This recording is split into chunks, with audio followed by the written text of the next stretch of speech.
কি আর ছেলে কে? পরিবার হাসতে হাসতে বলল, আমি মার, তুমি ছেলে, মনে নাই? এই তুমি আমার মা ডাকলা, পাশে কদম বসি করলা। রাগে মাসুদের গা জ্বলে যাচ্ছে। ইচ্ছা করছে পরিবারের গালে ঠাস করে একটা চড় লাগাতে। স্ত্রীকে শাসন করার জন্য মাঝে মাঝে তার গায়ে হাত তোলা যায় যাচ্ছে। জুম্মা ঘরের ইমাম শুক্রবারে খুতবা পাঠের পর বলেছেন, উনি তো না জেনে বলেন নাই, জেনে শুনে বলেছেন। পরিবারের গালে সে যে একটা চড় বসাবে এই বিষয়ে মাসুদ পুরোপুরি নিশ্চিত ছিল, কিন্তু তার রাগ সেরকম ভাবে উঠছে না। সব দিন তার রাগ দ্রুত উঠে না। পরি, এই ধরনের কথা আর কোনোদিন বলবো না। আচ্ছা, বলবো না। পরিবারও মাসুদের মুখের কাছে হাত বাড়িয়েছে, এখন সে পান খাবে। মাসুদের আবার মন খারাপ হয়ে গেল। মাসুদের মুখে কোনো পান নেই, রাগের কারণে পান গিলে ফেলেছে। মাসুদ বলল, ধরি আমার একটা কথা রাখবা? তোমার একটা কথা না, সব কথাই রাখবো। কথাটা কি শুনলে তুমি পিছায় পড়বা।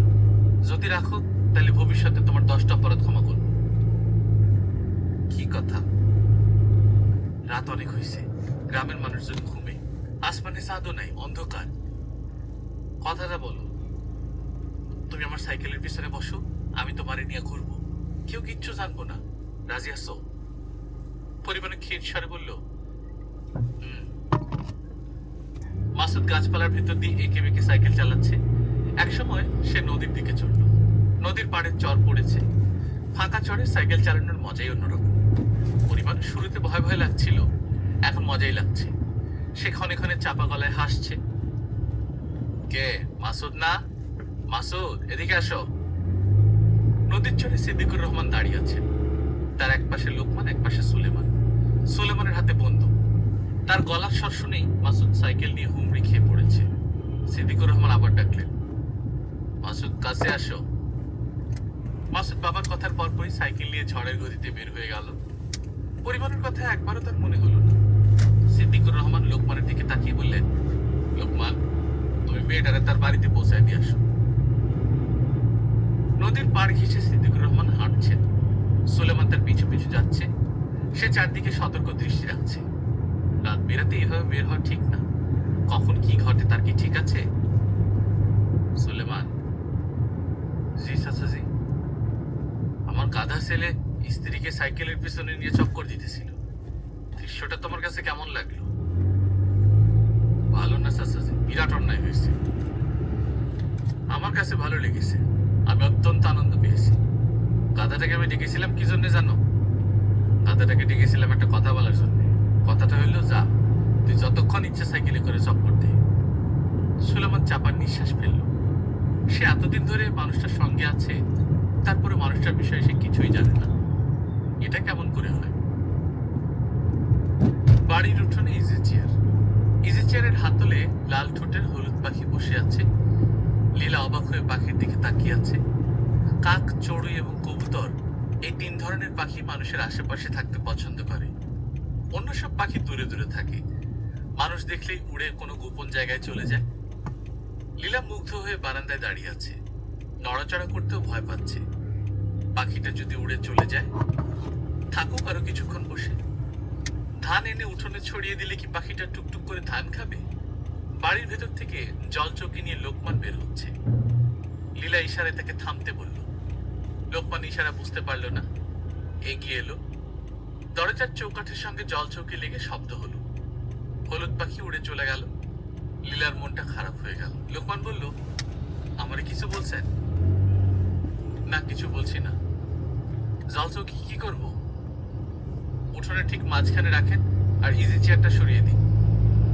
লোকমান ইজি চেয়ার হাতে নিয়ে গুচ্ছে, ঠিক তখনই হলুদ পাখিকে আবার দেখা গেল। সে এসে কাপড় শুকানোর দড়িতে বসল, বসেই আবার উড়ে চলে গেল। লীলা বলল, হলুদ পাখিটাকে কি দেখেছেন? জি, দেখেছি। পাখিটার নাম কি? হলদা পাখি। এই পাখিটার আর কোনো নাম নেই? জি না, আর কি নাম থাকবো? অবশ্যই পাখিটার কোনো একটা নাম আছে।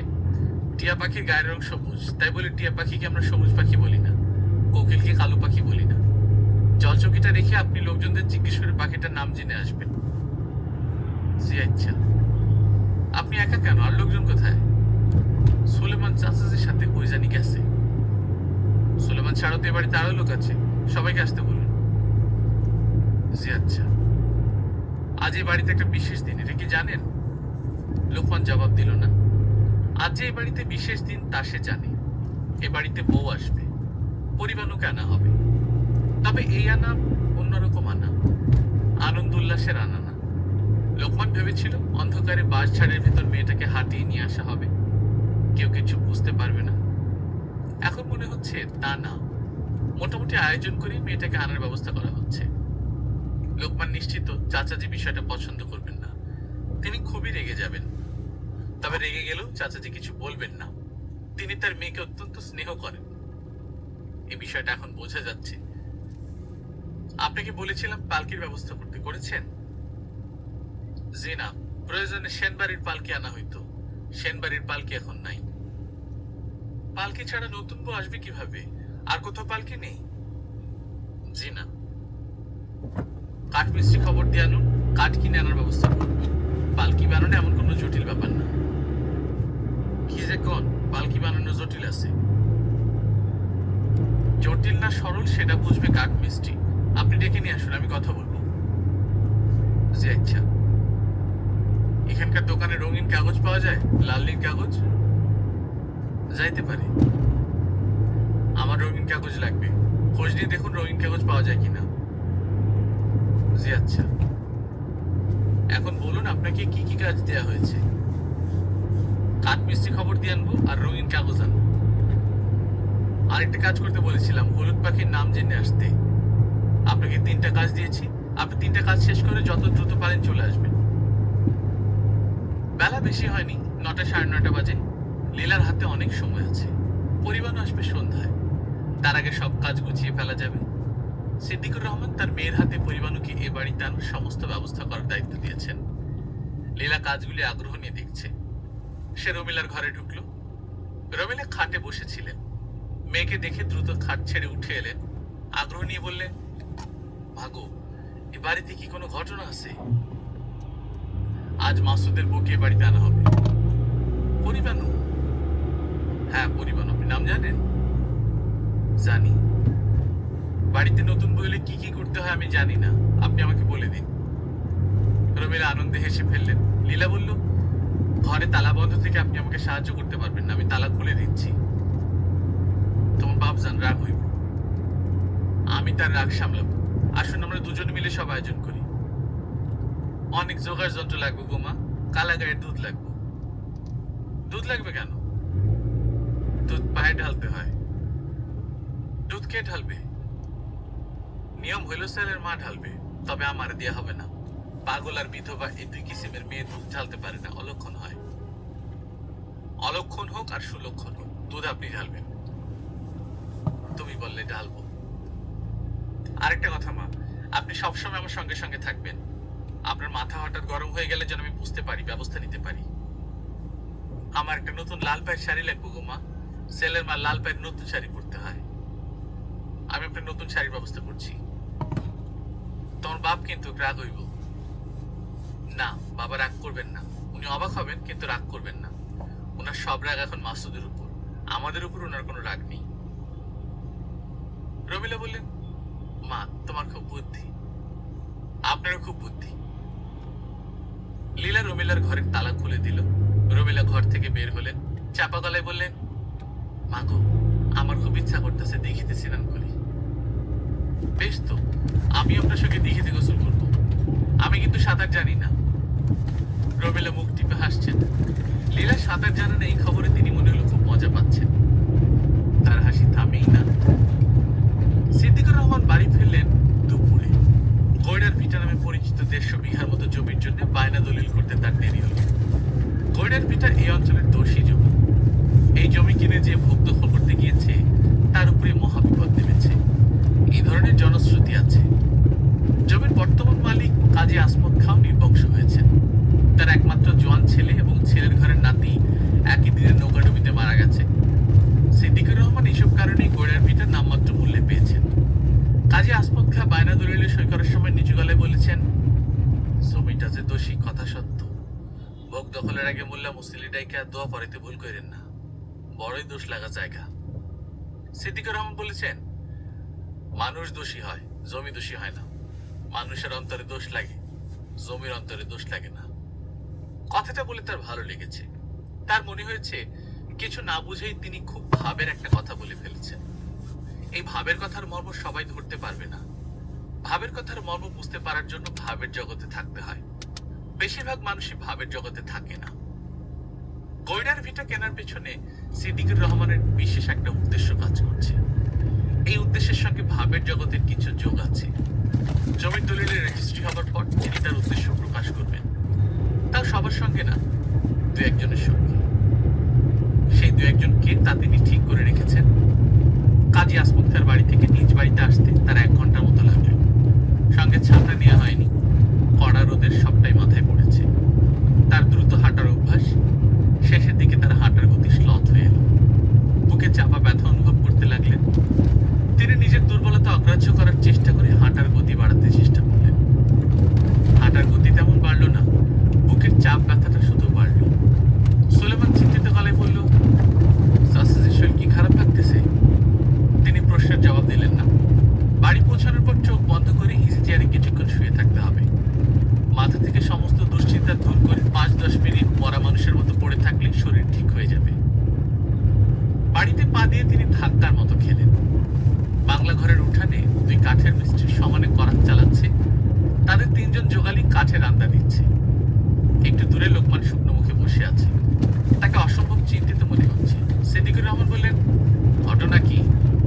লোকমান চট করে জবাব দিতে পারল না, ফড়ফড় করতে লাগলো। সিদ্দিকুর রহমান কড়া গলায় বললেন, ঘটনা কি বলো? এরা কি বানায়, পালঙ্ক?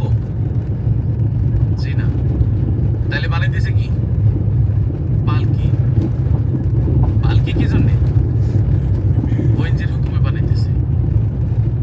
বইঞ্জিটা কি? লীলা বইঞ্জি। সিদ্দিকুর রহমান বিস্মিত হয়ে বললেন, পালকি দিয়ে কি হবে? সে কি পালকি দিয়ে যাতায়াত করবে? নতুন বউ পালকি দিয়ে আসবে। সিদ্দিকুর রহমান আরো অবাক হয়ে বললেন, নতুন বউ? নতুন বউ কে? লোকমান ভীত গলায় বলল, মাসুদ ভাইজানের স্ত্রী পরিবানু। সিদ্দিকুর রহমান ধাক্কার মতো খেলেন। মাসুদের স্ত্রীকে যে আজই এই বাড়িতে আনার কথা সেটাই তার মনে নেই। মেয়েটার নাম যে পরিবানু তাও মনে ছিল না। সুলেমান বলল, চাচাজি, কাজ কি বন্ধ করে দিব? আমার মেয়ে একটা কাজ শুরু করেছে, সেই কাজ আমি বন্ধ করবো, এটা কেমন কথা? সুলেমান বলল, কাজ বন্ধ না করে উপায় নাই, একদিনে কাজ শেষ হইব না, অসম্ভব। সিদ্দিকুর রহমান গম্ভীর মুখে বললেন, অসম্ভব বলে কোনো কথা নাই। 2 জন মিস্ত্রি না পারলে 10 জন মিস্ত্রিরে লাগাও, যোগালি বাড়ায় দাও। পালকি এমন কোনো কঠিন জিনিস না যে বানাইতে 1 বছর লাগবে। সুলেমান বিড়বিড় করে বলল, কথা সত্য। সিদ্দিকুর রহমান মিস্ত্রিদের দিকে তাকিয়ে বললেন, কে তোমরা দিনের মধ্যে কাজ শেষ করতে পারবা? মিস্ত্রিদের একজন বলল, চেষ্টা নিব। চেষ্টা নেওয়া নেই কিছু নাই, হয় পারবা না হয় পারবা না, 2 এর মাঝামাঝি কিছু নাই। ফিনিশিং ভালো হইব না, তাই কাজ চলবে। সিদ্দিকুর রহমানের কথা বাড়ালেন না। বকুল গাছের ছায়ার নিচে তার ইজি চেয়ার পাতা আছে। তিনি চেয়ারে শুয়ে পড়লেন। বুকের চাপা ব্যথা আরো বেড়েছে। পানির পিপাসা হয়েছে। তীব্র পিপাসা নিয়ে পানি খেতে নেই। তিনি পানির পিপাসা কমার জন্য অপেক্ষা করতে লাগলেন। শরীরটাকে ঠিক করতে হবে। মাসুদের বউ আসবে, কিছু ব্যবস্থা তাকে নিতে হবে। এখন আধমরার মতো বিছানায় শুয়ে থাকা যাবে না। সমস্যা হলো, মানুষ ইচ্ছা করলেই তার শরীর ঠিক করতে পারে না। মানুষ তার শরীর যেমন ঠিক করতে পারে না, মনও ঠিক করতে পারে না। মন এবং শরীর কোনোটার উপরই মানুষের কোনো দখল নেই। সিদ্দিকুর রহমান চাপা গলায় বললেন, বধূ কি আসো আশেপাশে? বধূ দৌড়ে এলো। নাপিত ডাক দিয়ে আনো। নাপিতরে বলো সে যেন মাসুদের মাথা কামায় দেয়। জি আচ্ছা। মাসুদরে বলবে এটা আমার হুকুম। জি আচ্ছা। সিদ্দিকুর রহমান চোখ বন্ধ করে শুয়ে আছেন। তার ঘুম পাচ্ছে। চোখের পাতা ভারী হয়ে আসছে। ঘুমের মধ্যে মনে হচ্ছে আল্লাপাক মানুষ নামে এক আশ্চর্য জিনিস তৈরি করেছেন, যে জিনিসের কোনো নিয়ন্ত্রণ তার নিজের কাছে নাই। নিয়ন্ত্রণ অন্যখানে। তিনি ইচ্ছা করলেও এখন জেগে থাকতে পারবেন না, তাকে ঘুমিয়ে পড়তে হবে। সিদ্দিকুর রহমান ঘুম ঘুম চোখে ডাকলেন, সুলেমান। সুলেমান ভীত গলায় বলল, জি। আমি যদি ঘুমায় পড়ি কেউ যেন আমার ঘুম না ভাঙায়। জি আচ্ছা, আমার শরীর ভালো না, আমি কিছুক্ষণ শান্তি মতো ঘুমাবো। জি আচ্ছা, বড় দেখে একটা তালা জোগাড় করো। জি আচ্ছা, মাসুদের বউ ঘরে আসার পরে আমি মাসুদকে তালা বন্ধ করে রাখবো। জি আচ্ছা। সিদ্দিকুর রহমানের ঠোঁটের কোণায় সামান্য হাসির আভাস দেখা গেল। তার মাথায় অন্য চিন্তা এসেছে। কোনো মানুষেরই তার নিজের উপর কোনো নিয়ন্ত্রণ নেই, কিন্তু একজন মানুষ ইচ্ছা করলে অন্য একজন মানুষের উপর নিয়ন্ত্রণ প্রতিষ্ঠা করতে পারে। নিজেকে নিয়ন্ত্রণ করার কোনো ক্ষমতা মানুষকে দেয়া হয়নি, কিন্তু অন্য মানুষকে নিয়ন্ত্রণের ক্ষমতা তাকে দেয়া হয়েছে। বড়ই জটিল অঙ্ক।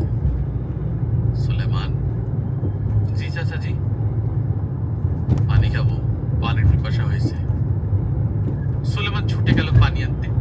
পানির জগ এবং গ্লাস হাতে ফিরে এসে দেখে সিদ্দিকুর রহমান গভীর ঘুমে তলিয়ে গেছেন। বড় বড় নিঃশ্বাস ফেলছেন। সুলেমান তার ঘুম ভাঙালো না। ইজি চেয়ারের পেছনে ঘাপটি মেরে বসে রইল, যেন কোন অবস্থাতেই কেউ সিদ্দিকুর রহমানের কাছে যেতে না পারে। দুনিয়া উলট পালট হয়ে গেলেও চাচাদের ঘুম ভাঙানো যাবে না। শহর বাড়ির বারান্দায় আনিস বসে আছে। তার শরীর পুরোপুরি সারেনি। দুপা হাঁটতেই শরীর ভেঙে আসে, তবে জ্বর আসছে না। খাওয়ায় রুচি ফিরে এসেছে। মজার ব্যাপার হলো, তাকে হাসপাতালে ভর্তি করতে হয়নি। ময়মনসিংহ পর্যন্ত তাকে নিয়ে যেতেও হয়নি। গৌরীপুর জংশনে হঠাৎ সে উঠে বসে বলেছে, আমার শরীর ঠিক হয়ে গেছে। সিদ্দিকুর রহমান বললেন, কিভাবে ঠিক হয়ে গেল? কিভাবে ঠিক হয়েছে জানি না, কিন্তু এখন ঠিক আছে। ঠিক আছে, ব্যাট্রিক হইতে কতক্ষণ? ব্যাট্রিক হবে না। সতীশ ডাক্তার থার্মোমিটারে জ্বর পড়ল, জ্বর তো নাই। সিদ্দিকুর রহমান রোগী নিয়ে ফিরে এলেন। এখন আনিসের গায়ে একটা কম্বল। সে কম্বলের ভেতর থেকে পা বের করে খালি পা রোদে মেলে আছে। কার্তিক মাসের রোদটা খুবই আরামদায়ক মনে হচ্ছে। সে আগ্রহ নিয়ে মাসুদকে দেখছে। মাসুদ বকুলতলায় বসে আছে। একজন নাপিত তার মাথা কামিয়ে দিচ্ছে। আনিস শুনেছে আজ মাসুদের বিয়ে। যে ছেলের বিয়ে তার মাথা কামিয়ে কেন দেওয়া হচ্ছে তা সে বুঝতে পারছে না। এই বাড়ির অনেক কিছুই তার কাছে দুর্বোধ্য মনে হয়। দিঘির পানিতে পা ডুবিয়ে লীলা বসে আছে। সে খুবই অবাক হচ্ছে। এই দিঘির পাড় ঘেঁষে সে বেশ কয়েকবার আসা যাওয়া করেছে, অথচ কখনো চোখে পড়েনি এই দিঘির বাঁধানো ঘাট অসম্ভব সুন্দর। আগে জানলে সে ঘাটে এসে পা ডুবিয়ে বসে থাকত। রমিলা মাঝ পুকুরে। তিনি মনের আনন্দে সাঁতার কাটছেন। তাকে দেখে মনেই হচ্ছে না সাঁতার কাটা কোনো পরিশ্রমের কাজ। মনে হচ্ছে মানুষটা পাখির পালকের মতোই হালকা। নিজে নিজে পানির উপর ভেসে আছেন। মাঝে মাঝে বাতাস আসছে। বাতাস মানুষটাকে এক জায়গা থেকে আরেক জায়গায় নিয়ে যাচ্ছে। লীলা বলল, মা আপনি বেশি দূর যাবেন না, আমার ভয় লাগে। কিসের ভয় গো মা? আমার শুধু মনে হচ্ছে আপনি সাঁতার কাটতে ভুলে যাবেন হঠাৎ করে, আর টুপ করে পানিতে ডুবে যাবেন। সাঁতার কেউ ভুলে না। আপনাকে সাঁতার কাটতে দেখে আমার নিজেরও সাঁতার কাটতে ইচ্ছা হচ্ছে। আপনাকে দেখে মনে হচ্ছে সাঁতার কাটা খুব সহজ। আপনি কি আমাকে সাঁতার কাটাটা শিখিয়ে দিতে পারবেন? পারবো। সাঁতার কাটা শেখার পর আমি রোজ দুপুরে আপনাকে নিয়ে দিঘিতে সাঁতার কাটবো। কুমারী মেয়ের এই দিঘিতে নামা নিষেধ আছে গোমা, তোমার বাবার কঠিন নিষেধ আছে। লীলা অবাক হয়ে বলল, কেন? দুইজন কুমারী মেয়ে দিঘিতে সাঁতার দিতে গিয়ে মারা গেছে, এই জন্যই নিষেধ। তোমার বাবার ধারণার দিঘিটা দোষী। উনি নিজেও কোনোদিন দিঘিতে নামেন নাই। মা আপনি উঠে আসুন তো, আমার ভালো লাগছে না। আর একটু থাকি গো মা, কতদিন পর দিঘিতে নামলাম। মা শোনো, কোজা মাস্টার হাসপাতাল থেকে ভালো হয়ে ফিরছে, কিন্তু তুমি তারে দেখতে যাও নাই। এটা কেমন কথা? আমি যে দেখতে যাইনি আপনাকে কে বলল? রমিলা হেসে দিলেন। হাসতে হাসতে পানিতে ডুব দিলেন। লীলার মনে হলো দিঘির ভেতর থেকে তার হাসির শব্দ আসছে। আতঙ্কে লীলার হাত পা জমে আসছে। অনেকক্ষণ পর রমিলার মাথা ভেসে উঠল। তিনি দিঘির ঘাটে উঠে এলেন। লীলার দিকে তাকিয়ে ক্ষীণ গলায় বললেন, মা গো, আমার তাড়াতাড়ি ঘরে নিয়ে তালা বন্ধ করে রাখো, আমার ভালো লাগতেছে না, মাথা যেন কেমন করতেছে। লীলা মায়ের হাত ধরল। রমিলা থরথর করে কাঁপছেন। গল্পকথন কাল্লোল চ্যানেলে আপনারা শুনছিলেন হুমায়ুন আহমেদের উপন্যাস লীলাবতী, আজ ৬ষ্ঠ পর্ব। আমরা নিয়মিত গল্প পাঠ করে শোনাচ্ছি। আপনারা যারা প্রথমবার মতো শুনছেন, কাইন্ডলি সাবস্ক্রাইব করে নেবেন। গল্প পাঠ ভালো লাগলে বন্ধুদের সাথে শেয়ার করবেন। নিজে ভালো থাকবেন, আশেপাশের লোকজনকে ভালো রাখবেন। Tata.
3/4 of a mile.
Go past this light, then, at the next one, turn right onto Herrick's Road.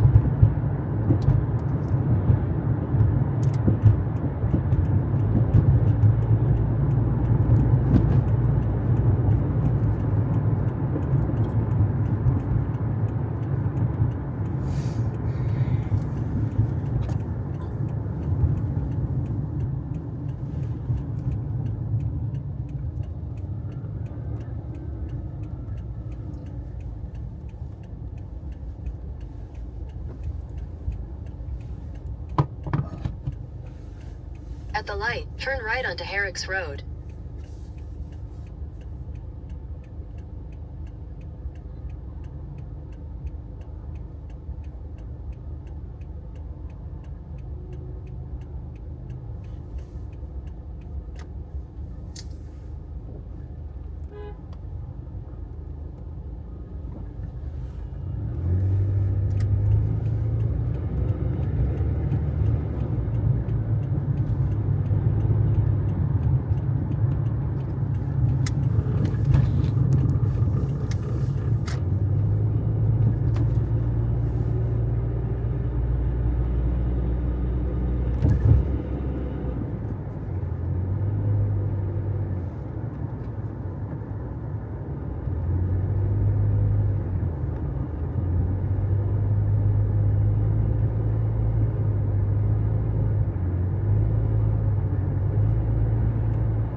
At the next light, turn right.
from my apartment to my workplace.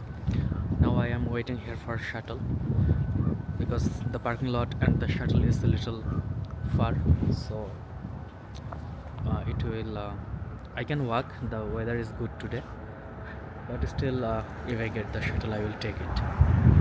Or the frequency is nice, so it don't take much to come for the shuttle. If you wait for 2-3 minutes you will get one, but sometimes it's more than 2-3 minutes, maybe 5-6 minutes. And if I think okay fine, let's walk, because today is a sunny day, the weather is good, the temperature is good, and my mood is also okay, so why not? I love walking.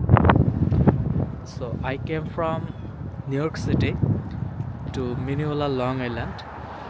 So it is in my workplace is in the intersection of New York City and Long Island. So it is just immediately outside of New York City, and just immediately a start point of the Long Island.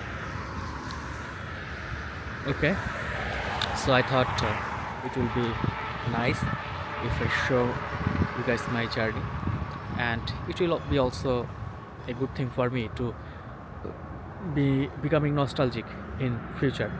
So whenever I will watch the video, and I will feel nostalgic, because life is uncertain, and we should make some memories. So I love to create memories, and I'm a nostalgic person, and those created memories help me to becoming nostalgic, and I enjoy that. Today is 2026, 17th March, and now it is around 9, I will say 9:30, though I don't I haven't seen the time. I can see it from my mobile phone. So it is exactly 9:25 a.m. in the morning, New York time. Okay, bye bye, have a good day.